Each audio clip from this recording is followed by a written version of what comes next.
வணக்கம், welcome to Princy's Authentic Kitchen.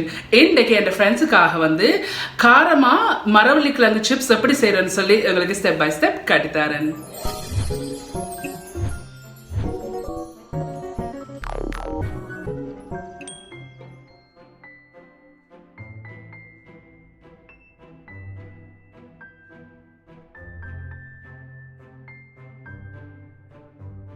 இந்த மரவள்ளி கிழங்கு போடுறதுக்கு அந்த மேலே தூளுக்கு வந்து இதில் வந்து பிளெயின் சில்லி பவுடர் இருக்குது 1 டேபிள் ஸ்பூன்.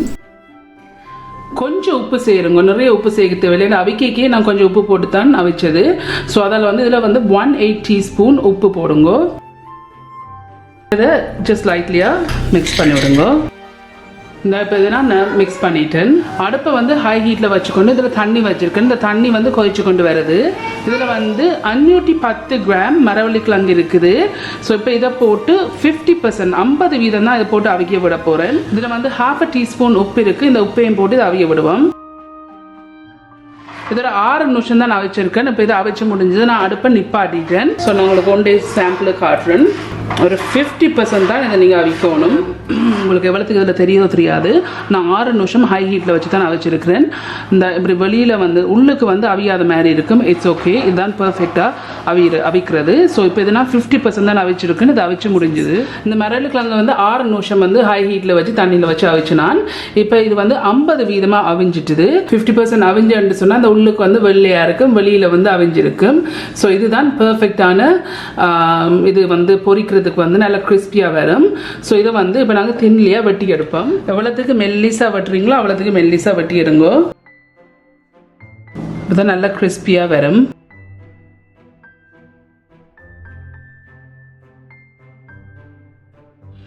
ஸோ நான் முடிஞ்ச அளவுக்கு தின்லியாக வந்து ஸ்லைஸ் பண்ணியிருக்கிறேன். இப்படி சின்ன மெல்லிஸாக முடிஞ்ச அளவுக்கு ஸ்லைஸ் பண்ணியிருக்கிறேன். இதில் வந்து இந்த மரவள்ளி கிழங்கு வந்து இந்த சின்ன சின்ன மெல்லிய ஸ்லைஸாக வெட்டி வச்சுருக்கிறேன். கூடிய அளவுக்கு எவ்வளோ தின்லியாக ஸ்லைஸ் பண்ணிங்கன்னா நல்ல கிறிஸ்பியான சிப்ஸ் உங்களுக்கு வரும். ஸோ இப்போ இதை இந்த எண்ணெயில் போட்டு பொரிச்செடுப்போம். ஹீட்டை வந்து மீடியம் ஹீட்டில் வச்சுக்கொண்டு இதில் எண்ணெய் வச்சுருக்கிறேன். ஒரு ஸ்லைஸாக போடுங்கோ, ஒன்றா போடாதீங்கோ, ஒட்டி பிடிக்கும். இப்போ இதனால் கோல்டன் ப்ரௌன் வரையும் பொரிச்செடுப்போம்.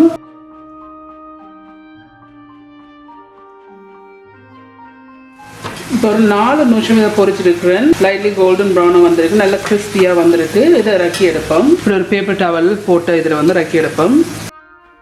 இப்படி வந்திருக்கு, ரக்கி எடுக்கிறேன். எல்லாம் மரவள்ளி கிழங்கெல்லாம் இப்படி பொரிச்சு வச்சுருக்கேன் கிறிஸ்பியாக. இந்த சூட்டோடையே இந்த செப்பரேட் பவுலில் போட்டு நான் மிக்ஸ் பண்ணி வச்சுருக்கேன். பிளெயின் சில்லி பவுடரும் உப்பும் இருக்குது. ஸோ இதில் வந்து கொஞ்சம் கொஞ்சம் தூவி விடுங்கோ. நிறைய போட தேவையில்லை, உங்களுக்கு ஏற்றுறதுக்கு மாதிரி போடுங்க.